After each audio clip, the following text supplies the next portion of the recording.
వస్తోంది త్వరగా చూడు.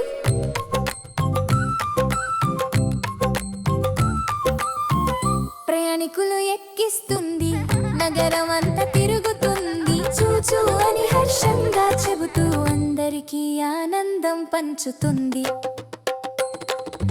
పిల్లలు ఇష్టపడే రైలు ఇది అని స్నేహితులు ఎక్కుతారు రైలు మీద.